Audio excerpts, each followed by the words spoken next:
আসসালামু আলাইকুম প্রিয় দর্শক, আমি আজকে এসেছি দেখেন এখানে যে ইরিদানের শ্বাস, এটা আমাদের প্রান্তিক কৃষক মোহাম্মদ সুজন মাঝি ভাই। উনার অনেকটা ভিডিও আপনাদেরকে দিয়েছি, বাঁধাকপি লইয়া বেগুন নিয়ে অনেকটাই প্রতিবেদন দিয়েছি। উনি একজন প্রান্তিক কৃষক, উনার ভিডিওগুলো আপনারা দেখছেন এবং কি সেখানে আপনারা লাইক কমেন্ট করছেন। সুজন ভাইকে অনেকে ধন্যবাদ দিচ্ছেন শ্বাসের জন্যে। তাই আজকে উনার এখানে এই যে ইরি বড় ধান চাষ করা হয়েছে, দেখেন এখানে কি সুন্দরভাবে ইরি বড় ধান চাষ করা হয়েছে। তবে পাশে অনেকটা জমিনে খালি পড়ে রয়েছে, কানিয়ে কানিয়ে জমিন খালি পড়ে রয়েছে।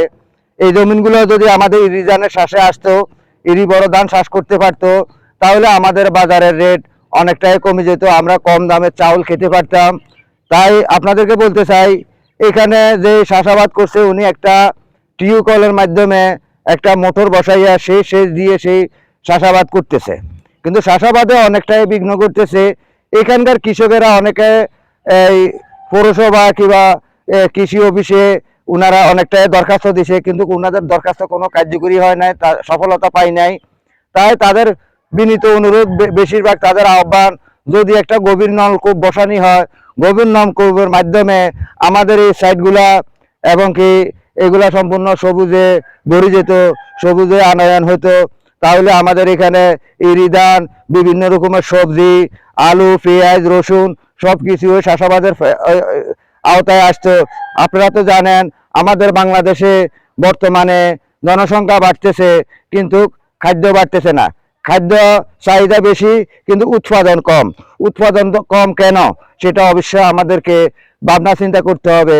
উৎপাদন কমের একমাত্র কারণ হলো এখন বর্তমানে যে বছরকে বছর যে বাড়িঘর হইতেছে, হাজার হাজার কানি বিলীন হয়ে যাচ্ছে জমিন, কারণ মানুষে বহুতল ভবন তুলতেছে, নিত্য নতুন বাড়ি তুলতেছে। এর ভিতরে দিয়েও যে খালি জমিনগুলা আছে, সেই খালি জমিনগুলা পানির কারণে কৃষকেরা চাষের আওতায় আনতে পারতেছে না। তাই আমি সরকারের প্রতি আহ্বান জানাইতেছি, কারণ যেই জায়গাতে আমাদের এই খালি জমিনগুলো আছে তারা যেন সুযোগ সুবিধা পায়, তারা যেন পানি পায় চাষাবাদ করার জন্যে। তাহলে আমাদের বাংলাদেশে আর কোনো অভাব অনটন থাকবে না, চাউলের দাম কমে যাবে, সেই চাউলের দাম বাজারে হাতের লাগানে চলে আসবে, আমাদেরকে বাইরের থেকে আর কিনে খেতে হবে না। তাই এই এই দেশের সকলের প্রতি আমি আহ্বান জানাইতেছি, আপনারা যেখান থেকে আমার এই ভিডিওগুলো দেখতেছেন, অবশ্যই আপনারা আপনাদের খালি জায়গাগুলোতে আপনারা চাষাবাদ করার জন্য আপনারা এই উৎসাহ হবেন, সেই প্রত্যাশা রেখে আমি আব্দুল মতিন ইউটিউব চ্যানেল ও ফেসবুক পেজ থেকে বিদায় নিচ্ছি। আসসালামু আলাইকুম।